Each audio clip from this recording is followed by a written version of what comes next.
국가, 세금, 정의. 벌써 8월 속절없이 가는 세월입니다.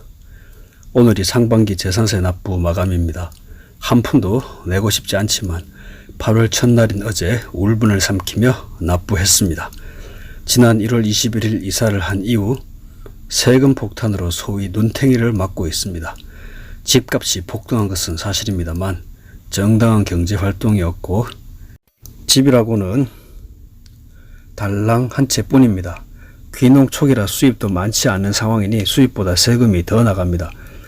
위험 부담을 안고 지역주택조합에 투자했을 때 나라가 위험을 같이 떠안아주지 않았습니다. 아직 손실 구간인 주식투자도 국가에서 손실을 보전해주지 않습니다. 암호화폐도 억대의 손실 중이지만 나라에서 위로의 말 한마디 없습니다. 내 책임하에 위험 부담을 안고 피같은 내 돈으로 내 운명을 개척하는데 왜 이러면 관심도 없다가 좀 벌면 거저 먹으려 드는지 붕괴하지 않을 수 없습니다. 고가의 아파트라고 이리 뜯기고 저리 뜯기는데 쪽박의 위험 부담을 안고 지역주택조합원으로서 쟁취한 투자 수익을 왜 불로소득으로 매도하며 무능한 정부가 숟가락을 얹습니까? 정작 불로소득이나 부정한 이익은 다자녀, 신혼, 노부모 부양이라는 얄궂은 특혜로 건축 승인 후에 아무 위험 감수 않고 일반 분양으로 거저먹은 사람들이 가져갔습니다. 이런 게 망국적 특혜이며 나라에서 조장하는 불법과 도박 아닙니까? 900만 원이 넘는 취득세와 반기당 160만 원 상당의 재산세도 억울한데 전 조합장과 분양대행사의 불법과 비리가 의심되는 상식 밖의 조합 운영으로 100억대의 조합 수익에도 불구하고 전 조합원이 한 푼의 배당금도 구경 못한 것은 고사하고 내지 않아도 될 추가 분담금을 내고도 그마저도 돌려받지 못하는 상황입니다. 부정과 비리로 얼룩진 조합이 도적놈들이 판치는 나라꼴의 판박이 같아 씁쓸합니다.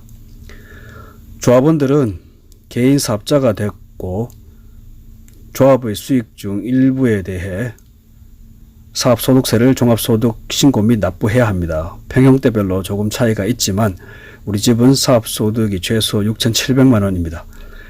조합 사무실에서 국세청에 숨겨서 최소 신고한 금액이니까 실제 내년에 과세 표준이 될 금액은 7천만 원을 훌쩍 넘길 전망입니다. 이 중 올해 납부세액 산출 대상 금액은 약 900만 원이었으니 폭탄은 내년에 터질 예정입니다. 올해는 조합원 사업소득에 대한 종소세와 지방세가 30만 원 미만이었지만 내년엔 1,300만 원 선이라는데 그것도 다른 소득이 전혀 없는 경우입니다.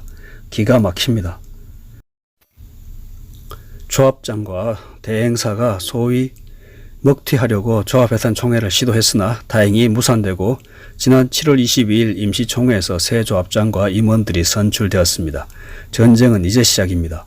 내지 않아도 되었던 추가 분담금을 반환받고 100억대의 조합 수익도 공정하게 조합원들에게 배정해야 합니다. 그러나 이미 40억이 넘는 돈이 전 조합 임원들에 의해 대행사로 넘어갔다 합니다. 긴 싸움의 막이 올랐습니다. 추잡스런 조합과 대행사의 행태가 결국 이 나라의 축소판입니다. 생각이 많아집니다. 국가란 무엇입니까? 천부의 인권과 존엄성을 가진 개인이 자유로운 자기 의지로서 사회적 합의를 이룬 결과물입니다.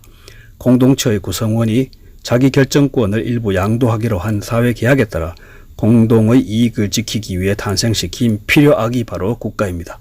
마땅히 가장 작은 정부를 추구해야 하고 사적 영역에 대해 최소한의 개입과 제약을 원칙으로 공정성에 기반하여 공권력은 운영되어야 합니다.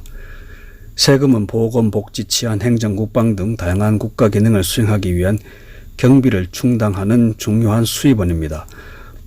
사유재산과 사적 자치라는 자유민주주의의 핵심 가치를 양보하는 것은 바로 최대 다수의 최대 행복의 구현을 위한 국정 운영을 위해 최소한의 희생을 감수하기로 구성원 상호 간에 합의를 했기 때문입니다.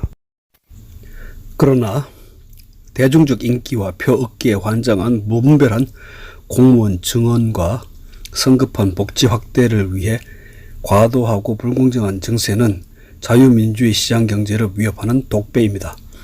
대한민국의 조세제도는 지배층들의 장난질에 난도질 당하는 생선꼴입니다.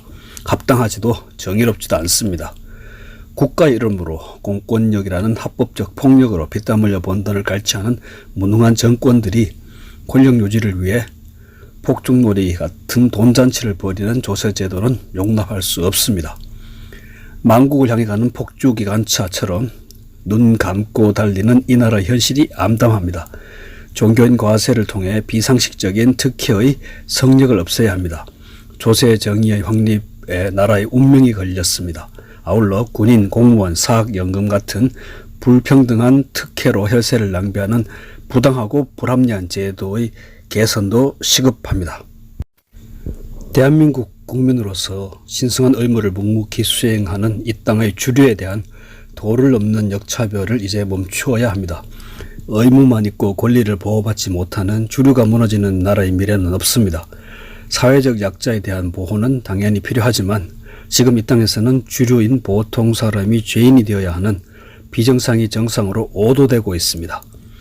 민족 정체성도 국가관도 정치 철학도 없는 탐관 오리와 정치 쓰레기들이 난무하고 종교를 가장하여 돈과 세속적 권력에 환장한 목세무민하는 도적자들이 득세하고 있습니다. 국민들의 피땀 흘린 혈세가 도적놈들의 배를 불리는 작물이 되어서는 안 됩니다. 강대국의 식민지로 사는 것에 길들여져 남의 것을 따라하고 남처럼 되기 위해 아까운 세금을 낭비하며 국력을 소진하니 결국 내 것은 잊혀지고 나의 정체성을 상실해가는 우리의 몰골이 부끄러운지도 모르고 있습니다. 내 말, 내 글, 내 노래, 내 그림, 내 옷, 내 사상, 내 철학, 내 역사, 내 정신, 내 혼. 나는 사라지고 남이 되어가는 데다 돈을 쓰는 한심한 족수 속에서 탈피해야 합니다. 세금은 어디에다 써야 합니까? 열심히 정직한 땀 흘리는 사람들이 더 많이 가질 수 있는 제도와 환경을 가진 건강한 사회를 만드는 데 쓰는 돈은 아깝지 않습니다. 우리를 알고 우리를 키우고 우리가 세상의 중심이 되기 위해 위대한 민족의 청사진을 준비하고 100년, 1000년을 이어갈 큰 이상과 계획을 실행할 인재를 통해 힘을 기르는 데는 돈을 아끼지 않아야 합니다. 당연히 교육에서 답을 찾아야 합니다. 사교육을 폐지하고 한자 병용과 인성중심 교육을 통해 조상들의 지혜에서 미래를 위한 새로운 대안을 찾는 한국적 문해부흥을 실현해야 합니다. 서구 문해부흥, 지리산 발견, 시민혁명, 산업혁명 등을 통해 형성된 구라파의 근대 문명은 유통기한이 임박해 있습니다. 이제 새로운 시대의 가치와 질서는 배달의 위대한 유산에서 찾아야 합니다. 과학적 진보 위에 정신적 가치에 기반한 새로운 세계 질서를 확립해야 합니다. 이용의 관점에서 세상을 보는 서구의 물질 문명은 탐욕으로 무너질 운명입니다. 이제는 우리 배달의 선조들이 세계를 경영했던 공존의 정신으로 세상을 해석해야 합니다. 빛으로 세상을 다스리는 이상사회의 주역을 키워낼 교육에 세금을 쓸 때입니다. 그런 돈은 한 푼도 아깝지 않게 내겠습니다. 자꾸 세월은 가고 나이만 태산처럼 쌓입니다. 세금을 나이로 낼 수 있다면 부질없는 생각에 헛웃음이 새어나옵니다.